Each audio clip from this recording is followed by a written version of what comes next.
ലാസറിന്റെ ഭവനത്തിലെ പ്രതിസന്ധി വളരെ ഗൗരവമുള്ളതാണ്. ലാസർ മരിച്ചു.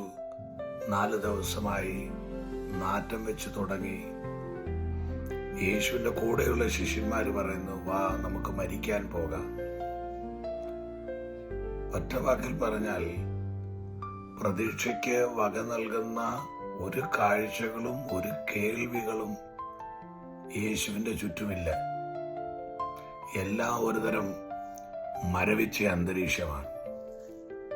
പക്ഷേ യേശു അവിടെ ഉപയോഗിച്ച 1-2 വാക്കുകൾ നിങ്ങൾ ശ്രദ്ധിച്ചാൽ അറിയാം. അവൻ ഉറങ്ങുന്നു, ഉണർത്താം.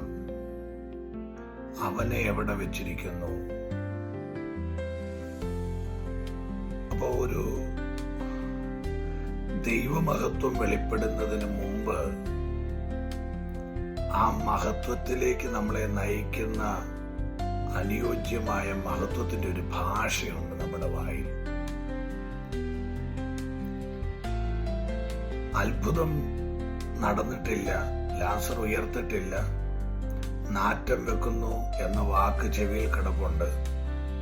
വരിക, നമുക്ക് മരിക്കാൻ പോകാമെന്നുള്ള ശിഷ്യന്മാരുടെ വാക്ക് യേശുവിന്റെ കാതിലുണ്ട്.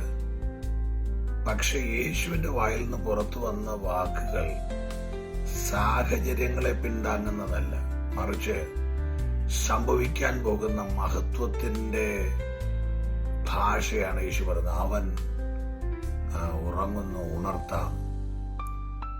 പ്രിയപ്പെട്ടവരെ, എപ്പോഴും ഈ സാഹചര്യത്തിന് അനുയോജ്യമായ വാക്കുകൾക്കപ്പുറം നമ്മുടെ അകത്ത് കിട്ടിയ ദൈവിക മഹത്വത്തിന്റെ ഉറപ്പുകളുണ്ട്. എൻ്റെ തലമുറ അങ്ങനെയാകും, വീട് അങ്ങനെയാകും, ശുശ്രൂഷ ഇങ്ങനെയാകും, ഞാൻ അങ്ങനെയാകും. അത് സാഹചര്യങ്ങളോട് ബന്ധപ്പെട്ട വാക്കുകളാണ്. എന്നാൽ യേശു പറഞ്ഞ വാക്ക്, അവൻ ഉറങ്ങുന്നു, നമുക്ക് ഉണർത്താം.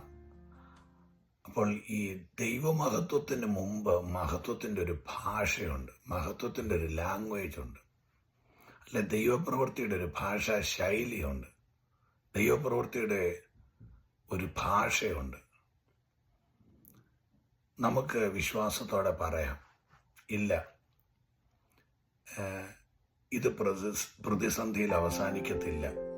ഇത് ഒരു വലിയ വിടുതലിന്റെ ആരംഭമാണ്.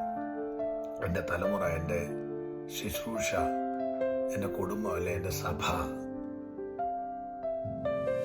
മഹത്വത്തിന്റെ ഭാഷയൊന്ന് ഉപയോഗിക്കാൻ പറ്റുമെങ്കിൽ വിശ്വാസത്തോടെ നമുക്ക് പറയാം, ഇല്ല, ദോഷമായിട്ടൊന്നും സംഭവിക്കത്തില്ല. കർത്താവ് എല്ലാം നന്മയാക്കും. ലാസർ എഴുന്നേറ്റ് വരും. ആ ഭാഷയിലേക്കൊന്ന് പ്രവേശിക്കാൻ നമുക്ക് കഴിയട്ടെ. എനിക്കും നിങ്ങൾക്കും അതിന് കഴിയട്ടെ. പ്രത്യാശ കൈവിടാതെ നമുക്ക് ജീവിക്കാം, പ്രതീക്ഷയോടെ ജീവിക്കാം. Praise the Lord.